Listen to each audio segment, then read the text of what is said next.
obviously I understand, when you're healing, you start to feel better, everything else starts to feel better. But like specifically increased libido, what's the tie there? So you're Like saying that specifically has been, you're saying you have increased libido? yes. Hooray! Yeah, hooray. Yeah, Who cares? my husband is definitely not complaining. I'm Yeah. just curious. Yeah, yeah. Who cares? Next question. No,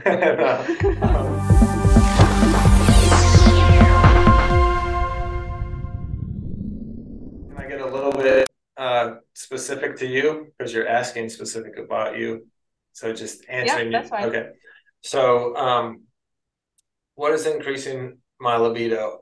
And then another, just for future viewers, it's important to know that low libido was not a problem initially, right? Correct. So the gain in libido is uh, is above baseline, or 15-year-old boy level,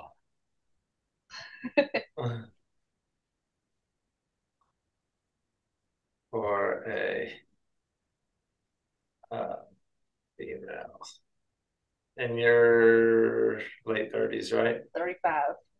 Yep. Mid 30s. Okay. So, this can be different in each case. And that's why I asked if I could share a little bit about you, because, why it's happening in you might be different than the next person. So one of the big factors in your case overall, which again, libido wasn't a complaint, but this can lead to low libido, is your cardiovascular health. And cardiovascular health is a big player in libido, and it might not make sense why initially, but if you think about from a male perspective, right, when men develop uh, erectile dysfunction or ED, oftentimes they first have issues with cardiovascular markers. So they might have high blood pressure, they might have cold hands and feet, they might have, other circulatory issues. They might have like nails that look like fungus on their feet that are not fungus because none of the antifungals do anything for it. They might start to see leg hair loss from the bottom up.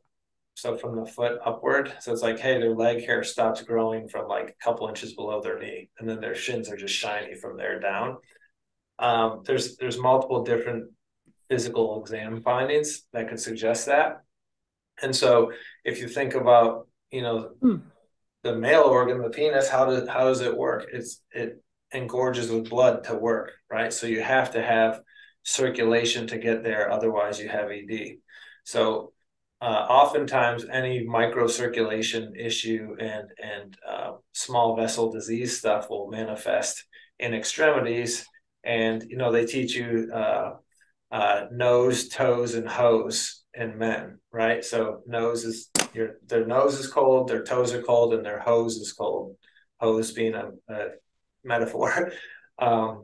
So with men with erectile dysfunction, rather than going online and googling what's an erectile dysfunction supplement I can take, it's like, well, no, let's look at his cardiovascular health first.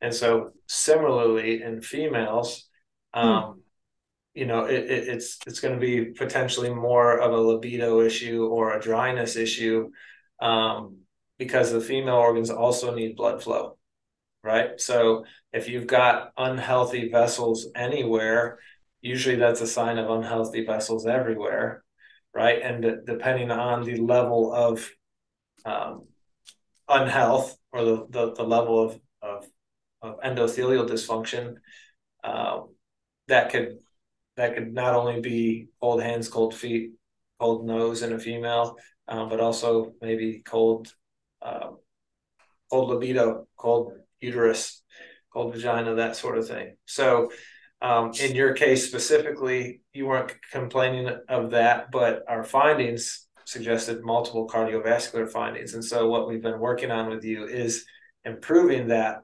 especially in phase 2. And so your phase 2 has been very promotional of circulation and cardiovascular health, vessel health, especially using nitric oxide, and supporting also the endothelium, which the endothelium is the lining of your blood vessels, the lining of the inside of your blood vessels. So I say, picture, we talked about this last week, but picture that first layer of the inside of your blood vessel as ice, as on an ice skating rink, and the blood flowing through your vessels are the ice skaters. And so the smoother the lining of the inside of the vessel, the smoother your blood flow. So easier blood can get where it needs to go, easier the nutrients that the blood carries can go where it needs to go.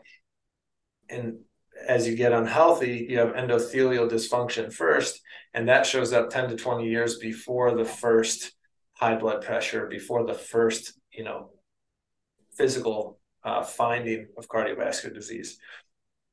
So we had some pretty significant findings in you, which suggests the endothelial dysfunction was pretty significant. And so as you work to heal that, we should see those findings change. And then you may also notice other bonus findings like increased libido that, hey, this wasn't even an issue, but, it was. You just probably didn't know because you haven't been a 15-year-old boy in a while. Ever. Yes. Does that make sense? Okay. No, it makes complete sense. You could have cold hands, cold feet, cold nose, cold hose. And also don't forget the brain is an extremity. So oftentimes there's some brain fog or short-term memory stuff, or maybe some sleep stuff that goes along with those things. Because if you're having circulation issues and you have circulation issues in the feet potentially, or the sexual organs, which are, on the body are low. So it's easier to get blood there. It's hard to get blood to the brain because you're in gravity and have to pump uphill. So usually there's going to be some sort of cognitive symptoms as well. That makes complete sense. Yeah. So, and then have your husband send me a check. Other question. Yes.